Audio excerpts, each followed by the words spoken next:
মধ্যমগ্রামে ঠাকুর অনুকূল চন্দ্রে সৎসঙ্গ আশ্রমের জন্য আমরা বিনামূল্যে 5 একর জমি দিয়েছি। ডানলপ এলাকায় ওঙ্কারনাথ মিশনের সামনের রাস্তাকে আমরা ওঙ্কারনাথ সরণি নাম দিয়েছি। ওঙ্কারনাথ তোরণ নির্মাণ করে দেওয়া হয়েছে, তার জন্য 3 কোটি 20 লক্ষ টাকা খরচ হয়েছে।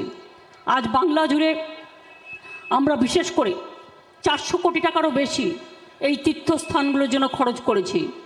দক্ষিণেশ্বরের স্কাইওয়াকে তো একটাতেই মনে হয় 300 কোটি টাকা, হিসেবটা মনে হয় ঠিক নেই। ছোটো ছোটোগুলো নিয়ে 400 কোটি টাকা বলেছে, বা দক্ষিণেশ্বর স্কাইওয়াক ওটাতে প্রায় ববি কত খরচ হয়েছে?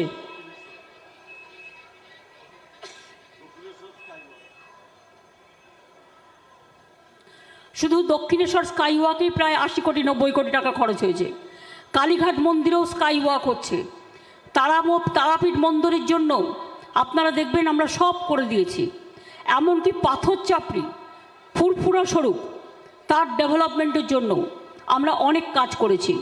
গুরুদ্বারা বলুন, গির্জা বলুন, মন্দির বলুন, মসজিদ বলুন, তপশিলি বন্ধু বলুন, জাহের থান বলুন, মাঝি থান বলুন, যেখানে যেটা প্রয়োজন আমরা সবটাই করেছি। শ্মশানঘাট নির্মাণ থেকে শুরু করে, বেরিয়াল গ্রাউন্ডে প্রাচীর দেওয়া থেকে শুরু করে, মাঝি থান সংরক্ষণ থেকে শুরু করে, আমাদের সব কিছুই জাহের থান সংরক্ষণ থেকে শুরু করে সব কাজগুলোই আমরা সুষ্ঠুভাবে তৈরি করেছি। এবং আমরা সারা দেশ বিদেশে, ইভেন গঙ্গাসাগর, কয়েকদিন বাদেই গঙ্গাসাগর মেলা আছে।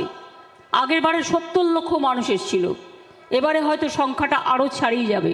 মকর সংক্রান্তিতে এই মেলা হয়। গঙ্গাসাগরে আগে একটা থাকার জায়গাও ছিল না, আজকে গিয়ে দেখবেন আমূল পরিবর্তন হয়ে গেছে। আপনারা তারাপীঠ গেলে দেখবেন, দক্ষিণেশ্বর গেলে দেখবেন কালীঘাট মন্দিরের কাজও খুব তাড়াতাড়ি হয়ে যাবে। আমরা দীঘায় একটা জগন্নাথ মন্দির করছি পুরীর মন্দিরের কায়দায়, এবং সেটাও আগামী 6 মাসের মধ্যে সম্পূর্ণ হয়ে যাবে। অর্থাৎ দীঘা বেড়াতে গেলে আপনারা জগন্নাথ মন্দিরের দর্শনও পাবেন। সেখানেও সব কিছু খুব ভালোভাবে করা হচ্ছে। এছাড়াও মনে রাখবেন, আমি বলেছি মন্দির, মসজিদ, গির্জা, সিনাগগ, মঠগুলোকে ম্যাপিং করা হয়েছে। আরও বেশি তীর্থস্থান বাড়বে, এবং ম্যাপিংয়ের মধ্যে দিয়ে যেমন আমরা তারকনাথের আশ্রম বলুন, ভোলানাথ ঠাকুরের আশ্রম বলুন, লোকনাথ ঠাকুরের আশ্রম বলুন, অনুকূল চন্দ্র বলুন, ওঙ্কার চন্দ্র বলুন, ইস্কন মন্দিরের জন্য 700 একর জমি আমরা দিয়েছি। নবদ্বীপে যেটা ইস্কন মন্দির বড় করে তৈরি হচ্ছে, আমরা কঙ্কালীতলা থেকে শুরু করে, তারাপীঠ থেকে শুরু করে সতীপীঠগুলোরও উন্নয়ন করেছি। জলপেশ শিব মন্দির থেকে, জলপাইগুড়ি থেকে শুরু করে, একেবারে মদন মোহন মন্দির থেকে শুরু করে, শিবযজ্ঞ মন্দির থেকে শুরু করে সবগুলোই উন্নয়ন আমরা করেছি। এছাড়াও আমরা যতটা পেরেছি, আমরা বিশেষ করে তীর্থস্থানগুলোকে আমরা একসাথে জোড়ার চেষ্টা করেছি। এখন দেশ বিদেশের সব মানুষ বলছে West Bengal is the destination for tourism, আর রিলিজিয়াস ট্যুরিজমের আমাদের প্রায় 400 স্থান আছে, যেটাকে আমরা সম্পূর্ণভাবে মন্দির, মসজিদ, গুরুদ্বারা, গির্জা, ঠাকুরবাড়িও আমি আপনাদের আগেই বলেছি। যখন ঠাকুরবাড়ির মতুয়া মা বেঁচে ছিলেন, আমি নিজে 2011 সাল থেকে তার সর্বরকম চিকিৎসার দায়িত্ব আমি নিজে নিয়ে তার চিকিৎসা করিয়েছিলাম। শেষবার হয়তো রক্ষা করতে পারিনি, পিজি হসপিটালে ছিলেন, কিন্তু তখনও আমি দেখতে গিয়েছিলাম। ঠাকুরবাড়িতেও আমি বারবার করে এসেছি, এবং মতুয়া সম্প্রদায়ের মানুষের জন্য অনেক কাজ আমরা করেছি। আমরা পুরো কলেজ, ইউনিভার্সিটি, এমনকি ছুটির দিনও ঘোষণা করেছি। আমরা যেমন পুজোতে ছুটি দিই, আমরা ঈদে ছুটি দিই 2 দিন, আমরা ছট পুজোয় ছুটি দিই, আমরা মতুয়া ঠাকুরের মৃত্যুদিনে আমরা ছুটি দিই, জন্মদিনে আমরা ছুটি দিই, রাজবংশী পঞ্চানন বর্মার জন্মদিনে, বিরসা মুন্ডা থেকে শুরু করে, রঘুনাথ মুর্মু থেকে শুরু করে সব ব্যাপারে আমরা অগ্রণী ভূমিকা গ্রহণ করেছি। কারণ এই বাংলা রবীন্দ্র নজরুল, স্বামী বিবেকানন্দ, পঞ্চানন বর্মা, বিরসা মুন্ডা, মতুয়া ঠাকুর, লোকনাথ বাবা, ভোলে বাবা, লোকনাথ, ভোলানাথ, তারকনাথ, বিশ্বনাথ, তারকনাথ, জগন্নাথ, মধুসূদন, গরুড়, ব্রহ্মা, বিষ্ণু, মহেশ্বর, বরুণ, ইন্দ্র, লক্ষ্মী, নারায়ণ, শঙ্খপদ্ম, গদা, চক্র, দক্ষিণেশ্বরের কালী, ভবতারিণী মা, দক্ষিণা কালিকা মা, রক্ষা কালীমা, চামুণ্ডা কালীমা, ছিন্নমস্তা কালীমা, সিদ্ধেশ্বরী কালীমা, কঙ্কালীতলা কালীমা, নলেটেশ্বরী কাবেলিমা, ফুলেশ্বরী কাবেলিমা সমস্ত চারিদিকে ছড়িয়ে আছে। কাজেই আমাদের বাংলাটা ধর্মীয় তীর্থস্থানই যেমন একটা বড় জায়গা, আর এখানে একতাই বল, একতাই শক্তি। এত একতা হয়তো আর কোথাও নেই। যে যার নিজের মতো ধর্ম পালন করতে পারেন, যে যার নিজের মতো। এই তো বড়দিনের উৎসব গেল, এখনও চলছে, দেখছেন কত খুশি তারা, শান্তিতে পুজো করছেন, তারা ফেস্টিভ্যাল উদযাপন করছেন। যখন ঈদের মাস আসে, রমজান মাস, সেই রোজার দিনগুলোতে আমার সংখ্যালঘু ভাই বোনেরা যখন কষ্ট করে, তখন আমরাও তাদের সাথে গিয়ে রোজার উপবাস ভেঙে আমরা কিন্তু রোজা ভাঙা রমজান মাসে আমরা কিন্তু অংশগ্রহণ করি।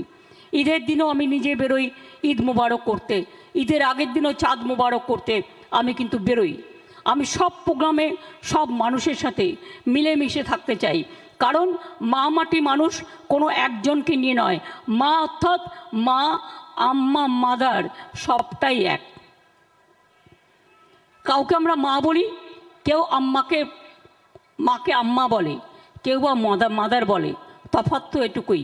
কেউ বা জলকে জল বলে, কেউ বা পানি বলে, কেউ বা ওয়াটার বলে, তফাৎ তো এইটুকুই। আমাদের রক্ত, হিন্দুরও রক্ত এক, মুসলিমেরও রক্ত এক, সকলের রক্ত এক। তার কারণ আমরা মনে করি যখন কেউ রক্ত দান করে তখন তার মনে থাকে নামগুলো লেখা থাকে, কিন্তু সেই রক্তটা যখন ব্লাড ব্যাংকে চলে যায় তখন কিন্তু আর লেখা থাকে না ওটা হিন্দুর রক্ত, না মুসলমানের রক্ত, না শিখের রক্ত, না খ্রিস্টানের রক্ত, না বড় ঠাকুরের নাকি ঠাকুরবাড়ির রক্ত, নাকি আমাদের লোকনাথ বাবা ঠাকুরের ভক্তবৃন্দের রক্ত। কেউ কিন্তু তখন জানে না। তখন কিন্তু একজনের রক্ত আর একজনের গায়ে প্রবেশ করে, তার জীবনটা বাঁচিয়ে দেয়। রক্তের আর এক নাম জীবন। ধর্মও তাই মনে রাখবেন, ধর্মকে যত বেশি আমরা শ্রদ্ধা করব, সবার মতো করে আপন করব।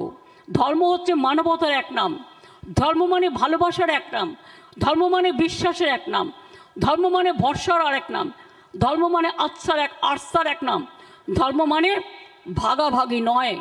ভোটের সময় ধর্ম নিয়ে রাজনীতি করব আর সারা বছর তাদের উপর নিষ্পেষণ করব, অত্যাচার করব, এটা মানে ধর্ম নয়।